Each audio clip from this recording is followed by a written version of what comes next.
ワシントン州のシアトルにおりますと。So, why did you decide to come to Netherlands?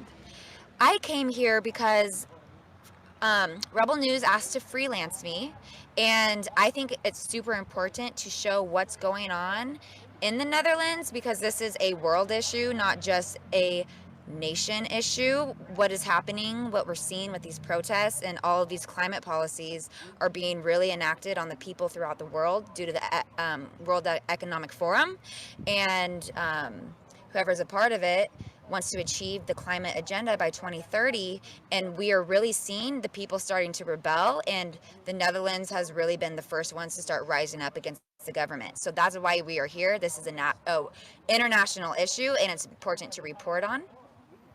アメリカから、このオランダに来られてレポートをしに来た理由は何ですかと聞いたところ、これはローカルのお話ではなくてインターナショナル、世界中に関連するお話なんだと。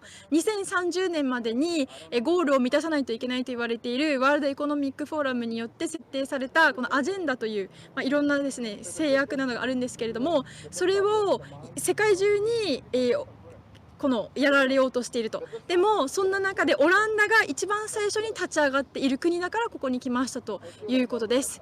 How should we understand World Economic Forum? That's a Because in Japan, not so many people even know this organization. But they are the ones actually, for example, for Japan, they are the ones, not the politicians, but the ruling our country. Because we vote for politicians, but they follow the rules that are created by World Economic Forum. Right. But because the heavy censorship, not so many people even hear World Economic Forum. Right. So how should we explain, for example, to the ones who do not know World Economic Forum? Yeah, so the World Economic Forum is a group of world leaders who come together and impose policies on the globe. So it's on a global scale. So they come together and create, like, for instance, the Climate 2030 agenda. They want net zero emissions across each nation that will essentially disrupt climate change across the world. So they're imposing policies on the people on a global scale. So it's really a group of globalists who are deciding economics for state or for countries throughout the world. 日本ではですね、このエコノミックフォーラムについてこの言葉すら聞く人が少ない状況でどうやって理解したらいいんでしょうかという質問に対して、日本でも実際の政治はそういったところの、いろんなポリシーが反映されるわけですかと聞いたら、世界のリーダーたちが集まるところであって、で彼らは例えばいろんな世界に等しく、この、なんていうんでしょう、世界に等しく、アプライされるルールを作っていくんだと。でその中では例えば2030年までにやらなければいけないアジェンダっていうものが入っていたりだとか、しているということです。Okay, so how is American people's view of World Economic Forum right now? It is definitely divided. So you have the Democratic side and then you have the Republican side. And the thing about the United States is we do have, you know, the White House and the government, the federal government, but we are really essentially governed by our states. So if you are a Republican state and have a Republican government, they are mostly against the World Economic Forum. If you live in a Democratic state, they are for the Economic Forum. Not everyone, but our government officials are. So on a federal level, they want to enact the Green New Deal, which is radical climate policies that would meet the Climate 2030 agenda, but it would bankrupt the people because it is essentially a socialist policy that they want. And then, Okay, let me translate. Yeah, Sorry, I did not want to forget. Definitely. アメリカではワールドエコノミックフォーラムについて人々はどう考えているですかという質問に対してはもうかなりですね分断されているんだと。でアメリカは州の政府がかなり権力を持っていて政治を司っているので、ある州で共和党が優勢であれば共和党は、この特徴としてワールドエコノミックフォーラムには反対する。でも民主党であった場合には彼らというのはワールドエコノミックフォーラムに関しては好意的に思っている。でフェデラル連邦政府のレベルで言うと彼らはワールドエコノミックフォーラムに近いです。で例えばグリーンニューディールというようなポリシーを連邦政府レベルでやろうとしていて、こういうものは要するに、なんかいろんなこの排出をゼロにするとかいうふうなものをやってるんですけれども、これというのは結局は国民が破産をする、生活がめちゃめちゃになる、そういったことが行われています。Right, and so the state that I live in, it is a Democratic state, and my governor, his name is Jay Inslee. He is one of the main leaders of climate change in my country. So he is he's a contributor to the World Economic Forum, and he has already imposed climate policies on citizens of Washington. So by 2030, we are not allowed to drive gas or purchase gas cars anymore. By 2030, got totally rid of that. And now he is trying to get rid of our dams that supply electricity. So really it's he's trying to make it so it's by design, where we'll have statewide blackouts. Actually, this will happen across the West Coast because our dams supply the West Coast electricity. And it's going to create blackouts if he gets rid of these dams, which is by design because he wants to move to solar energy. So it's already happening, and some people in Washington are starting to fight back, but I don't think much of America is really aware because we are divided right now, as you guys probably know. Yeah, and the Republican side are definitely fighting back against it. The Democratic side are not. They want it because they believe in the fear because of the media and the government, and they're not listening to the science. And yeah, that is where we are right now in the United States. Wow. ケイティさんはですね、ワシントン州在住なんですけれども、例えばワシントン州の州知事というのは、Your governor's name again? Jay Inslee.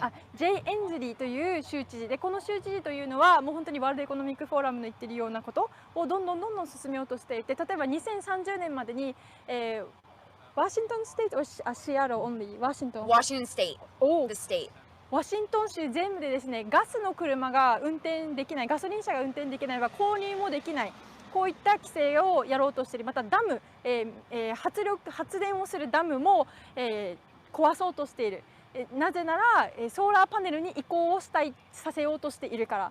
でこれをやってしまうと現実に何が起こるかっていうと、大規模な停電が起こり、ワシントン州だけではなくてウエストコーストもう全部が停電を起こしかねないことなんですけれども、でもメディアが怖いというこのフィア、怖いということばっかりを、宣伝するもんで、みんなそれにとらわれてしまって、もう怖い感情で流されてしまうような状況になっている。それが今の状況です。It's really happening the same because, for example, in Tokyo recently, what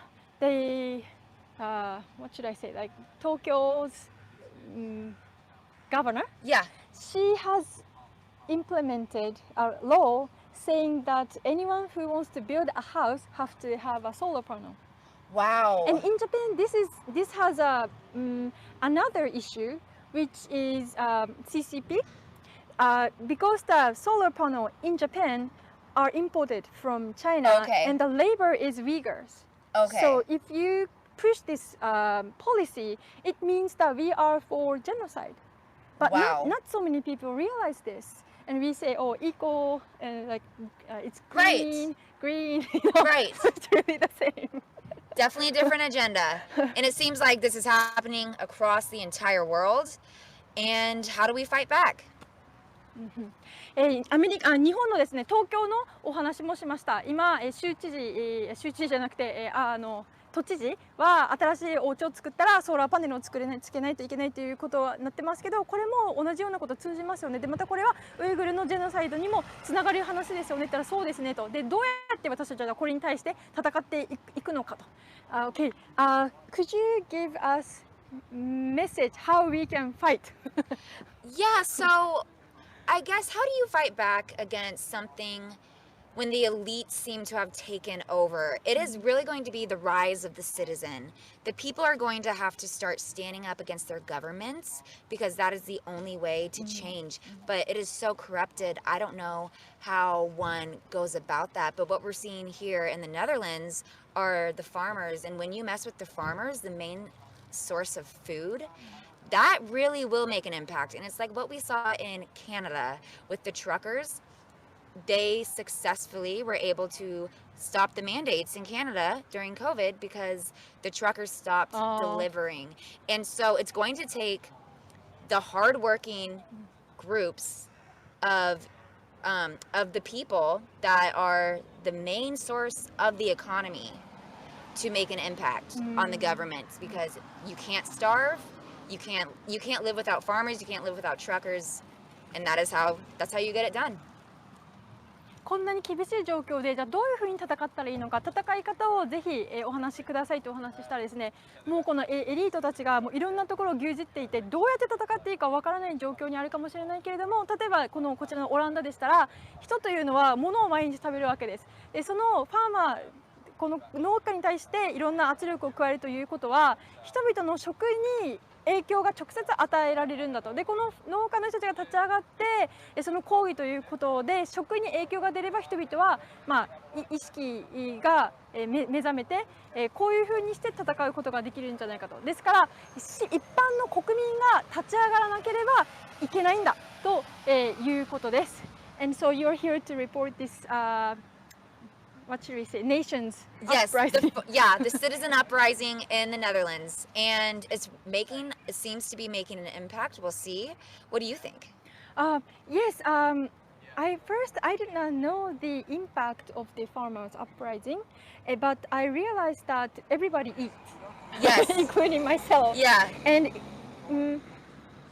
if you see only one perspective, like, oh, why farmers are doing this, but we are at this point where we have to fight like fighting against cancer. Right.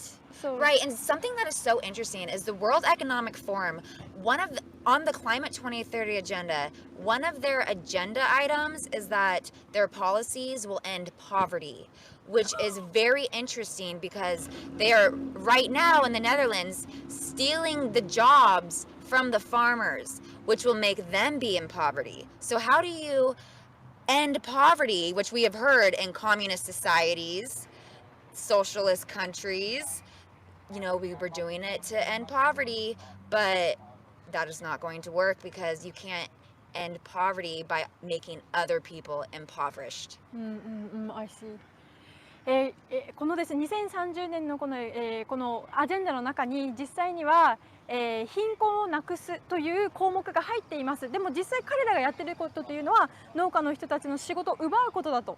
このアジェンダとやってることが一致しないっていうことも我々は注目しなければなりません。で、この貧困をなくすとこういう言葉というのは実は共産主義コミュニズムが言っていることと全く同じである。これに我々は気づかなければなりません。